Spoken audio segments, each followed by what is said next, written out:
Have you ever caught yourself scrolling? Not because you're looking for anything, not because you're bored, just scrolling on muscle memory.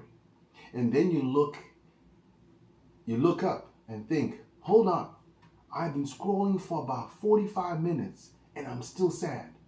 Yeah, same here. At this point, I've started telling myself, if I make it through one more notification today without losing my mind, I deserve a medal. Not a big one, just something shiny, or at least a solid nap, right? And here's the thing. You're not weird for any of that. You're not broken. A huge number of adults report feeling stressed or anxious most of the time.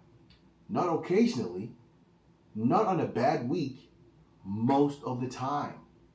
Stress doesn't check your ID. It doesn't ask you how old you are, what your job title is, or whether your life looks put all together on social media. It just shows up. Now, let's slow this down for a second, because this matters a lot. Stress doesn't play favorites. It creeps into whether you're managing bills, trying to meet your deadlines with family expectations, or working with that one co-worker who somehow still doesn't know how the photocopier works after 3 years. And your body doesn't ask follow-up questions. If you think about it, your heart rate goes up. Thoughts start racing. Your brain starts rehearsing. And worst case scenario for things that haven't even happened yet. You know what? That's not drama. That's what we call biology. You see, over time, that constant state of alert wears you down. Not all at once. You know what it does? Quietly, gradually. You don't wake up one day and say, yes, today I shall be burned out. It sneaks in, you get more irritable, more tired, less patient. Things that never bothered you before suddenly feel overwhelming. That's not weakness. That's what we call prolonged pressure, doing what prolonged pressure does.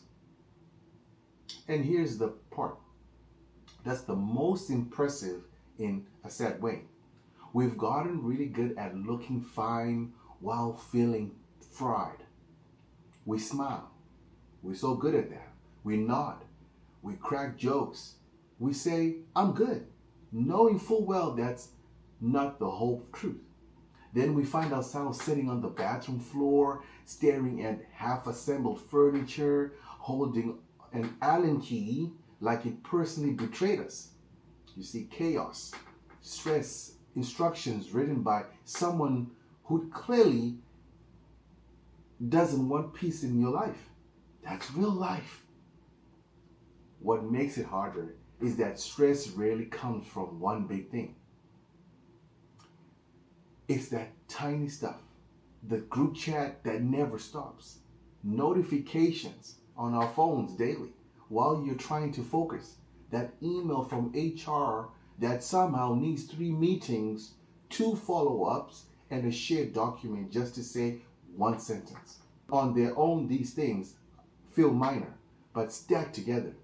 They're like carrying a backpack full of bricks you didn't realize you were adding to all day. And then there's something called social media. Arguably the most efficient comparison machine ever created. You open it for a minute and suddenly everyone else looks like they are ahead. They have a better house, they have a better body, better schedule, better life. Meanwhile, you're eating reheated leftovers, wearing yesterday's hoodie, wondering how your tired when you didn't even do that much.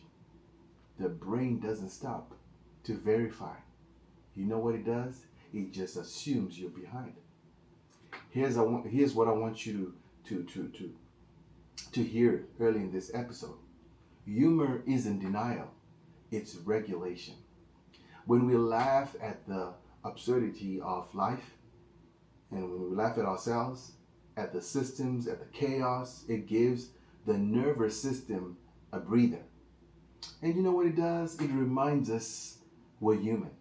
Still breathing, still here, still allowed to name the tension instead of pretending that it doesn't exist.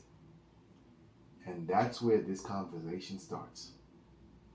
Not with panic, not with blame, but you know what? But with honesty. Because once you can name the pressure, you can finally begin to understand what's going on or what it's doing to you and why you feel the way you feel. You see, this podcast is called The Breaking Point.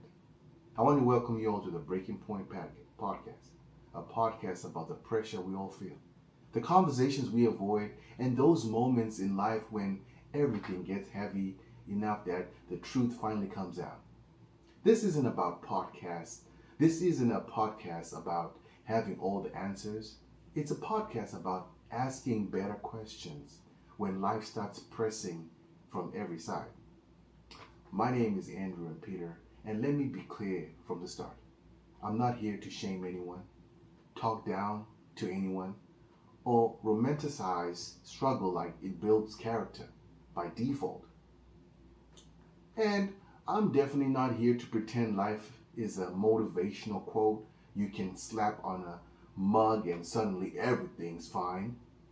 I'm here to name what's real, because life is messy, life is heavy, and sometimes it's just plain ridiculous, but we still have to show up and live in it. Now here's something we don't talk about enough. The breaking point isn't where life falls apart. It's usually where clarity shows up. Pressure has a way of exposing things. What we're carrying, what we've been ignoring, what we actually believe versus what we've been telling ourselves. Because we're so good at doing that. Most of us are experts at saying, I'm fine. But pressure has a way of asking follow-up questions. And that's really what this podcast is about. Pressure, emotional, mental, cultural, even physical, and what it reveals. Because pressure doesn't just test strength. It reveals somewhat priorities. It shows us what's sustainable and what's been slowly draining us without permission. Because a lot of things drain us on a day-to-day basis. Now, while I'm speaking to everyone, this episode especially connects with those of us who feel overwhelmed, but can't quite explain why. You're functioning right now. You're showing up. You're doing what needs to be done. But underneath all that, something feels off. That feeling doesn't belong to one age group or one life stage. It shows up whether you're starting out mid-career, raising a family, or trying to figure out what the next chapter even looks like. And if you're older and listening, I want you to stay with me. Not just to understand what others might be feeling, but to recognize moments when you've felt this pressure yourself. Because different seasons of life carry different weights. But pressure has a familiar language. Understanding that helps us relate better, I believe listen better, and maybe judge less, right? Here's the educational part of all of this. And I promise I'll keep it grounded. You see, chronic stress isn't just being busy. It affects how we think, how we respond to people, how patient we are, and how much emotional margin we have left at the end of the day. You see, when pressure goes unnamed, it starts shaping decisions without us realizing it. That's why conversations like this matter. We cannot ignore these conversations. And finally, let me say this clearly. Laughter isn't a distraction from the work, it's part of the work. When we laugh at life's absurdities, the missed turns, the awkward meetings, the moments where nothing goes as planned. It reminds us that we're human, not machines. You see, what I believe is humor creates space to breathe, and breathing is where clarity begins. Some of us are searching for clarity. So, this is the Breaking Point podcast, not a place of collapse, but a place of honesty, a place where we slow down just enough to understand what life is actually doing to us and what we are allowed to do about it. Our topic tonight on this episode is entitled A Generation on Edge. We're going to begin by looking at the weight we're carrying. You see, life is messy.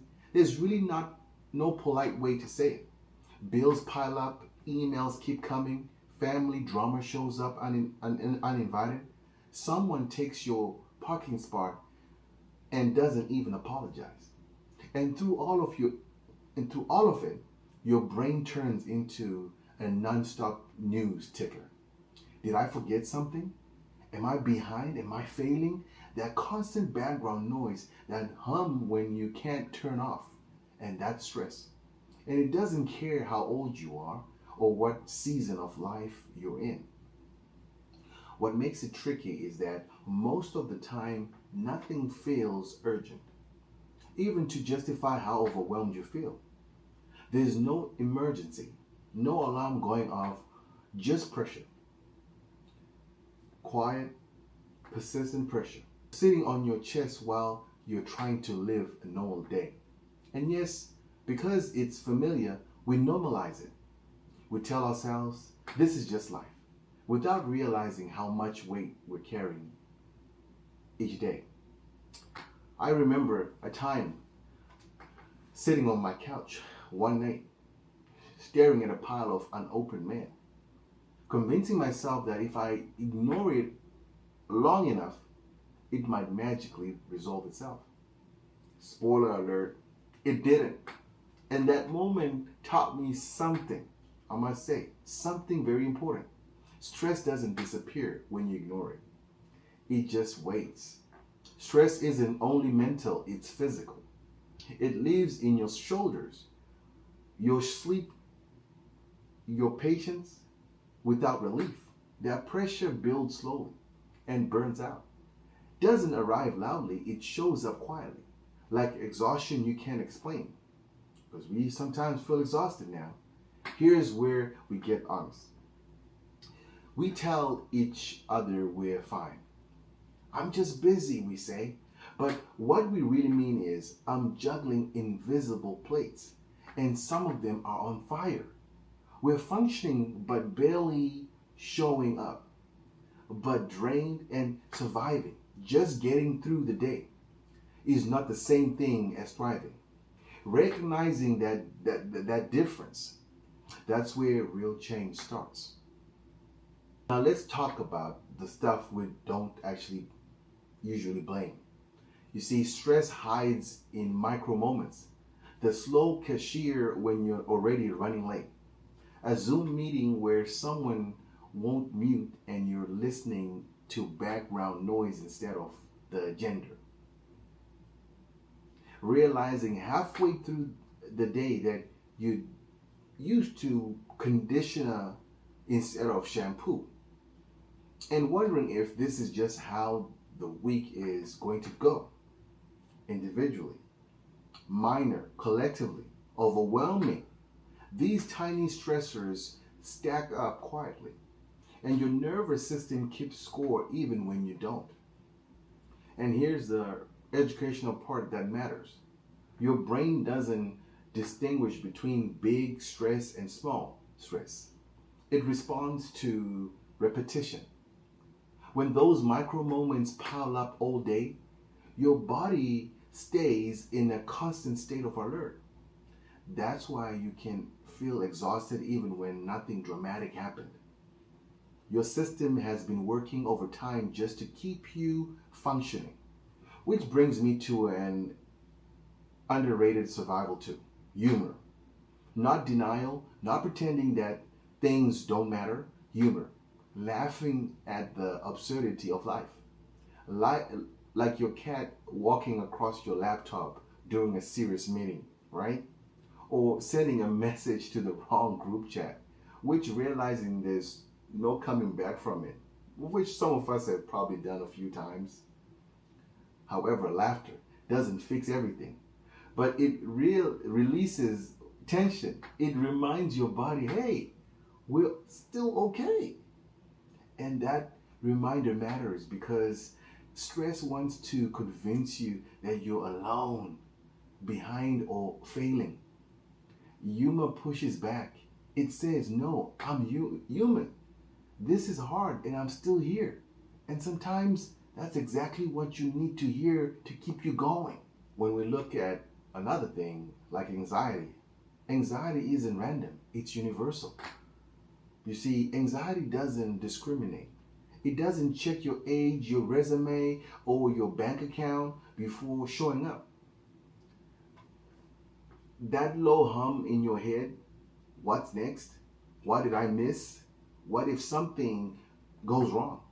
It doesn't shut off just because nothing bad is happening. That's the tricky part about it all. Adults at every stage of life experience it. And when stress sticks around long enough, it doesn't just live in your thoughts, it takes up residence in your body. I notice I notice it in the strangest, most ordinary places. Standing in line while someone argues over a coupon that expired maybe in 2014. Sitting in traffic, watching the light turn green, and no one moves. Maybe lying in bed wondering, did I lock the front door or did I just think about locking it? See, these moments seem small, almost laughable, but they stack. Day after day, week after week, those tiny stressors quietly train our nervous system to stay on edge. And here's where we get it wrong. I think we treat anxiety like it's a distraction problem instead of a direction problem. We think scrolling, shopping, or staying busy will make it disappear. It won't. Anxiety is by nature, it's your brain rehearsing disasters that haven't happened yet, convinced that preparedness means panic. It's not weakness, it's misfired protection. Now let's slow this down for a second because this matters. Chronic stress changes how your body functions. Your sleep gets lighter, your patience gets shorter, your fuse practically non-existent. You're not losing your edge. Your system is overloaded. And when pressure becomes normal, peace starts to feel unfamiliar. That's when people say things like, I don't know how to relax anymore. That's not personality flaw, that's biology. Even on so-called rest days, which we all want, anxiety finds a way in. You finally sit down thinking, all right, this is my moment. And suddenly your mind is replaying unfinished tasks from last week, last month, maybe last year. Your body is on the couch, but your brain is running laps. That's because anxiety doesn't respond to silence, it responds to understanding. Here's the part we don't talk about enough: awareness is power. The moment you can name what's happening, it stops owning you. When you realize, oh, this is anxiety, not intuition, You create space between the thought and the truth. That space is where control starts to come back. Not overnight, not magically, but gradually and sustainably. And yes, humor helps. Not the dismissive kind, but the honest kind. Laughing when you realize you're being holding your breath for no reason. Laughing at how serious your brain gets over things that worked out just fine last time. You see, laughter doesn't erase pressure, but it reminds you that pressure isn't the boss, right? Anxiety is universal. Stress is real, but neither gets the final word. Recognizing what's happening without shame, without denial, is the first step toward managing it. And that's what this conversation is about. Not pretending life is easy, but learning how to carry it without breaking. So if we think about it, identity confusion and choice overload are some of the things that affect us. Because life throws choices at us like confetti at a parade. Except nobody asked for the parade, and now it's in your hair. What career do I pursue? Which city makes sense along which city makes long term? Who actually deserves my time?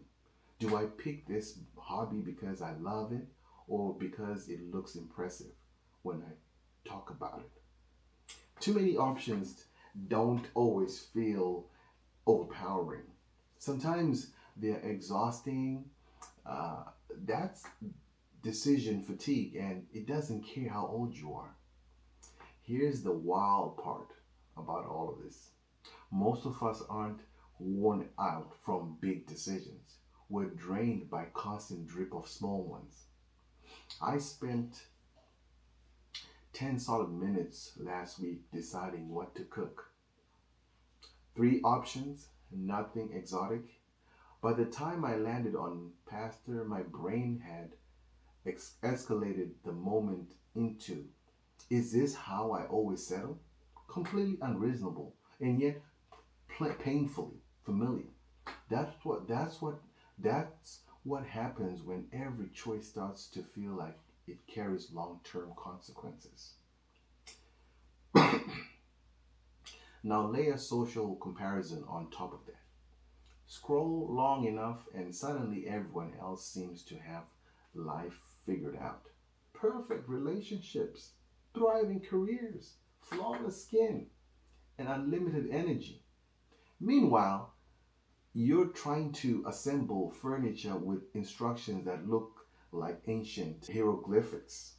Let's be honest. No one posts their tax stress, their therapy appointments, or the argument that started because someone forgot to replace the trash bag. Yeah, I hear that one a lot. Comparison is curated, but the pressure it creates is very real, and it hits all of us. And this is where the weight starts to show up. Choices stack like laundry on a Sunday night. You fold one thing, 3 more appear. Career decisions, family, maybe expectations, financial responsibilities, emotional labor. Each decision by itself feels manageable, but together, heavy. And when you don't name that weight, you start blaming yourself instead of the load. Here's something most people don't realize. Decision fatigue reduces clarity. The more choices you're forced to make, the worse your judgment becomes. That's not a character flaw. That's neuroscience. Your brain is finite resource. Your brain is a finite resource.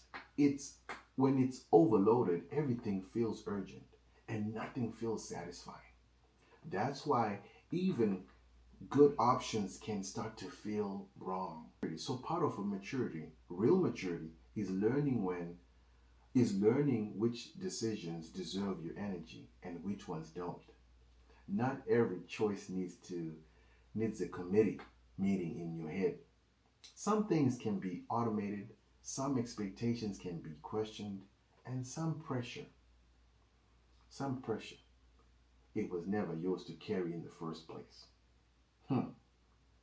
Recognizing decision fatigue doesn't make you weak, it makes you wise. Because when you understand what's draining you, hmm, you regain the power to respond instead of reacting. And that's the difference between living on autopilot and living with intention.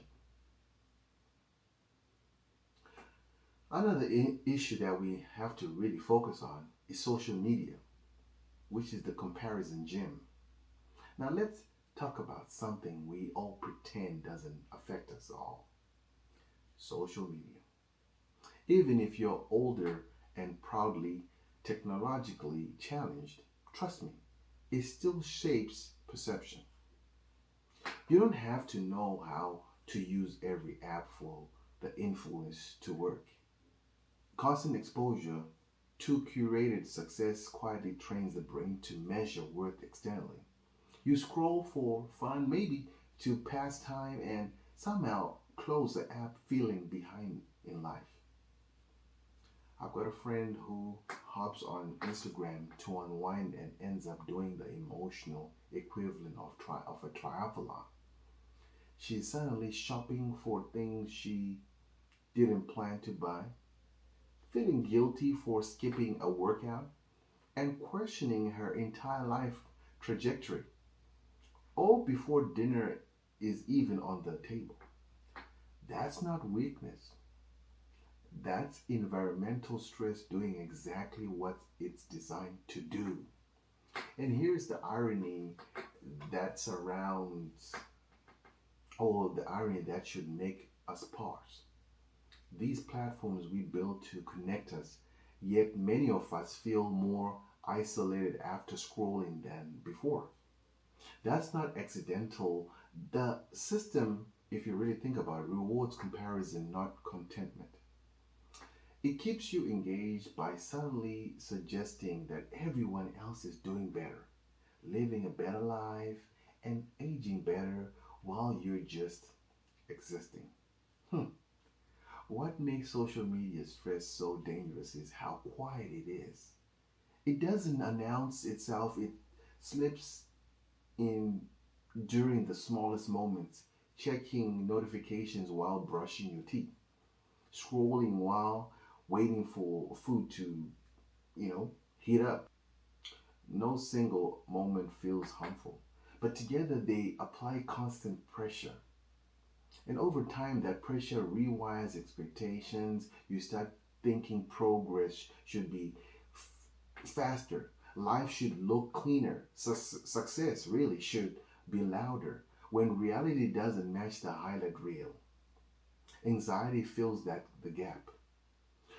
Not because you're failing, I want you to remember this, but because the measuring stick is distorted. Hmm. Here's the educational place we don't talk about enough. The brain wasn't designed to process hundreds of social comparisons a day.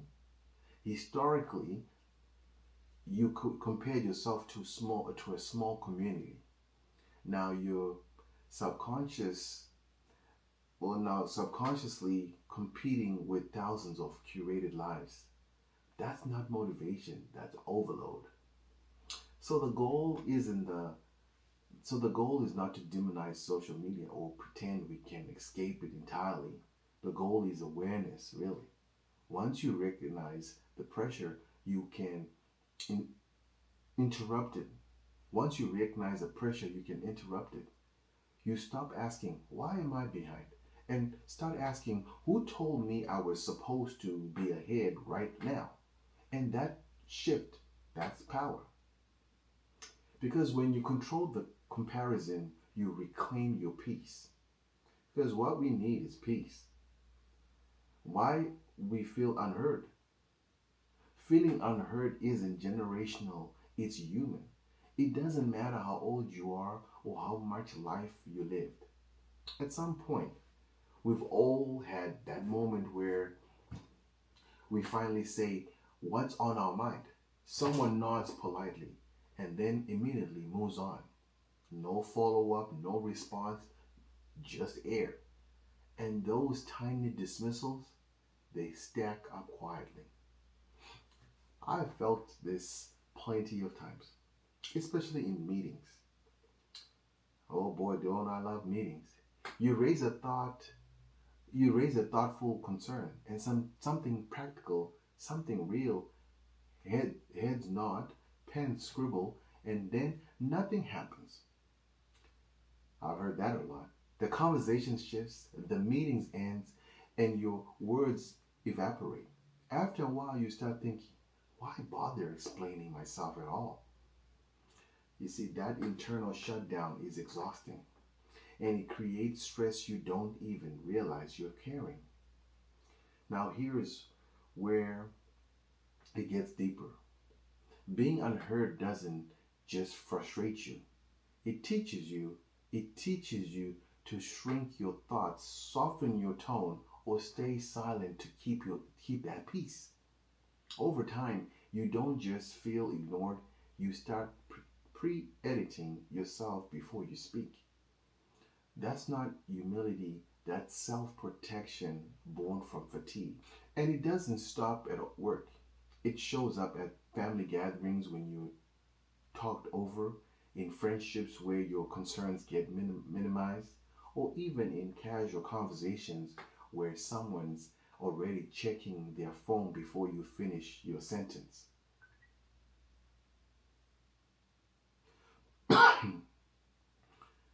These micro dismissals, small moments that quietly tell you your voice doesn't carry weight here. Here's the educational reality. When people feel consistently unheard, their stress response increases. The body interprets dismissal as a social threat. So even if nothing dramatic happens, your nervous system stays on edge, waiting for the next moment you have to defend your relevance. That's why awareness matters. When you recognize what's happening, you stop internalizing it as personal failure. You begin to seek spaces, relationships, environments, conversations where your voice isn't just tolerated but valued. Because we all want to be valued somehow. And that shift changes everything. Because being heard isn't about volume or dominance, it's about dignity. And once you reclaim that, stress loses one of its strongest footholds. And as we go further, we see culture keeps selling us this glossy idea that we're supposed to have it all. Thriving career, tight family life, active social circle, meaningful hobbies, a side hustle that somehow turns into passive income, and inner peace by Sunday night. We watch people like Oprah talk about balance, Beyonce redefine excellence, and Elon Musk casually run multiple companies, and somewhere deep down we think, cool. So what's my excuse? The problem is we see the highlight reel, not the human cost. Overcommitment doesn't make us impressive. It makes us exhausted. I fell into that trap myself. One week I decided I was going to do everything, work full time, volunteer, learn a new language, and yes, attempt sourdough like I was auditioning for a Lifetime documentary. One night I'm answering emails, trying to be productive, and I drop a rolling pin on my foot. Just standing there in pain, thinking, boy, this is what ambition looks like now. You see, multitasking sounds elite until you're injured, overwhelmed, and questioning all your life choices at once. Here's what nobody tells you. Even the people we admire don't do everything all at the same time. They prioritize in seasons. They say no They simplify. Trying to balance everything perfectly doesn't make you fulfilled. It actually spikes anxiety and lowers satisfaction. The brain wasn't designed to carry, 10 identities at once. And trust me, nobody's standing outside your house judging you because your sourdough didn't rise. That's you, it's in your mind. What actually reduces pressure is accepting that life is messy by design. Some weeks you win at work, and sometimes you lose at home. Other weeks it's the opposite. That's not failure, that's being human. When you stop chasing the illusion of having it all, you finally gain clarity of what actually matters right now, in that moment in time. And that shifts. And that shift, that's not quitting, that's wisdom. Perfectionism is what we call the silent stressor. You see, perfectionism is sneaky like that. It never lets you rest. It whispers, just fix one more thing. Emails have to be alright. Decisions have to be bulletproof. Even casual messages start feeling like legal documents. And over time, the constant pressure doesn't make you excellent, it makes you really anxious. Chronic stress thrives when your brain believes mistakes are dangerous instead of normal. I learned this the hard way. I once spent 3-4 hours rewriting a 3-sentence text because it might be misinterpreted. Not because it was offensive, not because it was completed, just vibes. By the end, my thumb hurt, my eyes were tired, and my confidence was gone. The reply, cool, that was it.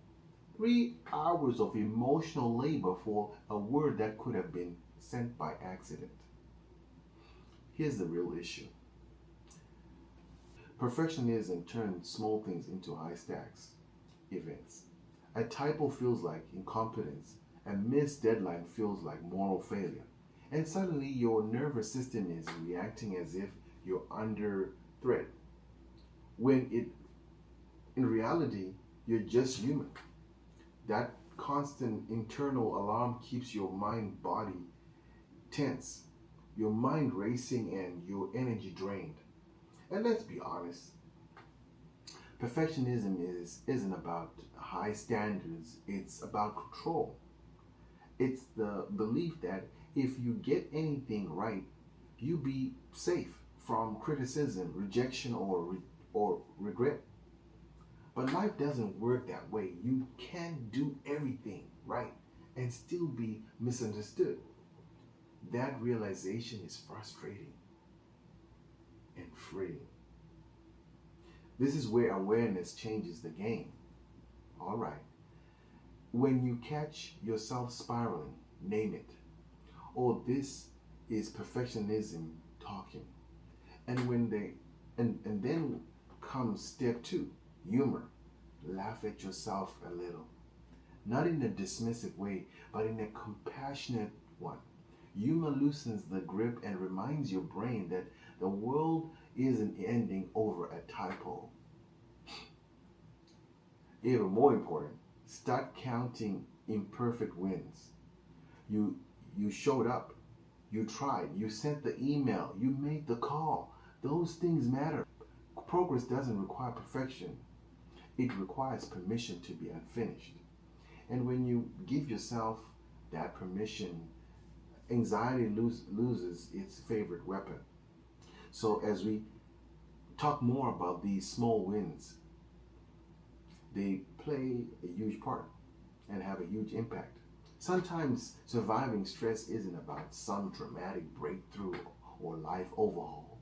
Sometimes it's about learning how to notice progress when it's small and unglamorous. Celebrating tiny wins isn't a motivational cliche, it's a physiological reset. Small accomplishments signal to your brain, I'm not drowning, I am actually moving. I remember one morning where nothing extraordinary happened. I got out of bed. When my alarm went off, I made the bed. I didn't lose my keys. I responded to one important email before 10 a.m. That was it.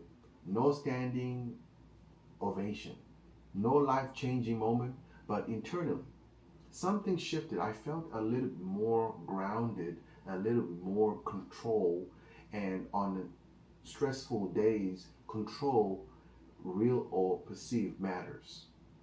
We've seen this play out publicly with people we follow.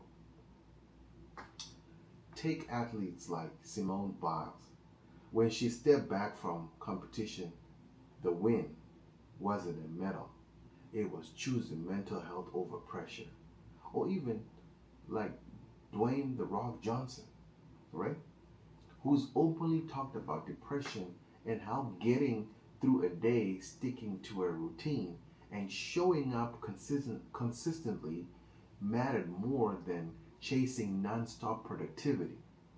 These weren't headline grabbing victories, but they were sustaining ones. And here's the part we don't talk about enough. Little wins stack. They compound quietly. Social media will convince you that only success counts. Launches, promotions, viral moments. But real life is built on consistency. Showing up to work, having a hard conversation, cooking at home instead of ordering out again. These moments don't trend, but they stabilize you. Another powerful example is author James Clear, who talks about how his entire philosophy on habits was shaped not by overnight change, but by incremental improvement after a serious injury. His life didn't turn around because of one heroic moment. It changed because of small, repeatable actions done consistently. That's how resilience actually informs. Celebrating small wins also does something else. It creates space to breathe. It shows the internal narrative that says you're behind, you're failing, you're not enough. When you pause to acknowledge progress, even minor progress, anxiety loses momentum. Perspective creeps back in. And yes, this is where gratitude and laughter quietly enter the room. Not forced productivity, not pretending things are fine, but the ability to say today wasn't perfect, but I didn't fail or didn't fall apart. That matters. So if today's wins was getting through the day without shit snapping at anyone, count it. If it was finishing one task you've been avoiding, celebrate it. These aren't consolation prizes. They are evidence that you're still standing and still moving forward. Because in a world that constantly demands more, recognizing enough is a radical act. Reframing the story. Sometimes we feel overwhelmed, but that doesn't mean you're broken. It doesn't mean you're failed. Chronic stress isn't a personal defect, it's a signal. Your body and your mind are telling you something about the system you are navigating, not about your worth. Think of it like a small detector going off in a kitchen. The smoke isn't broken, it's just alerting you to a fire. The same goes for stress. Instead of asking, what's wrong with me? Try asking, what system am I part of that's unsustainable?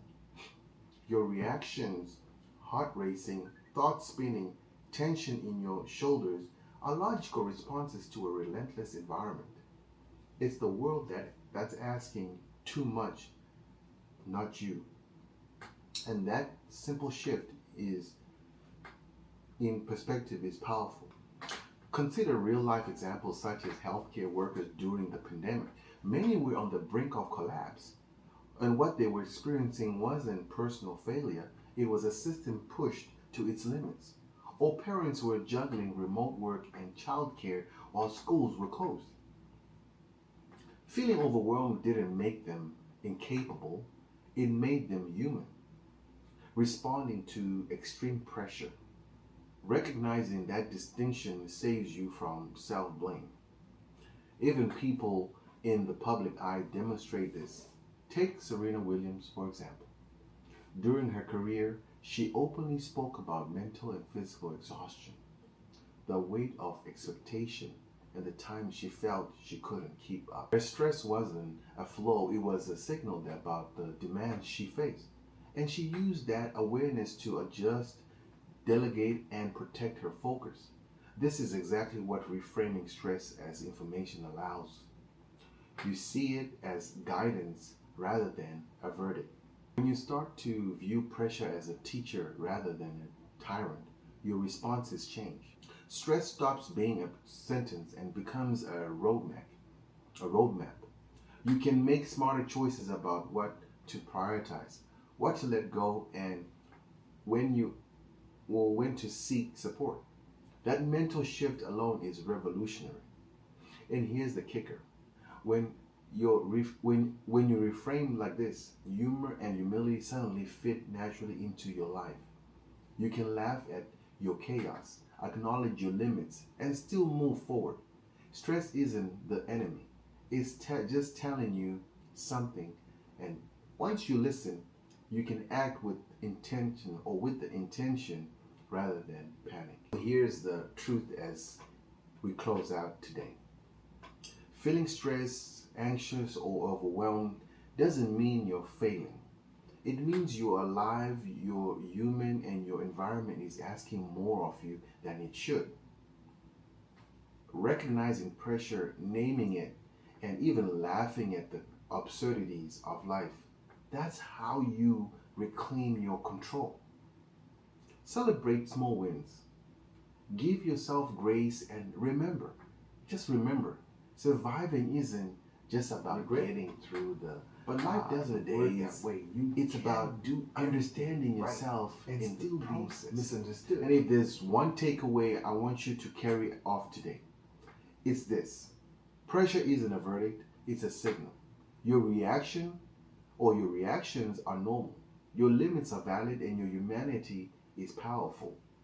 You don't have to fight stress alone. You don't need to learn how to read it, respond to it, and navigate it with awareness and humor. Next time on the Breaking Point podcast, we're going to dig even deeper. Episode 2. It is entitled Burned Out But Still Showing Up. We'll explore why rest alone doesn't always fix a problem, why hustle culture keeps us running on empty, and how to survive while still functioning in a world that never seems to slow down. So stick around, because if you've ever felt like life is asking too much, this next conversation is for you. And don't worry, we'll find ways to laugh along the way too.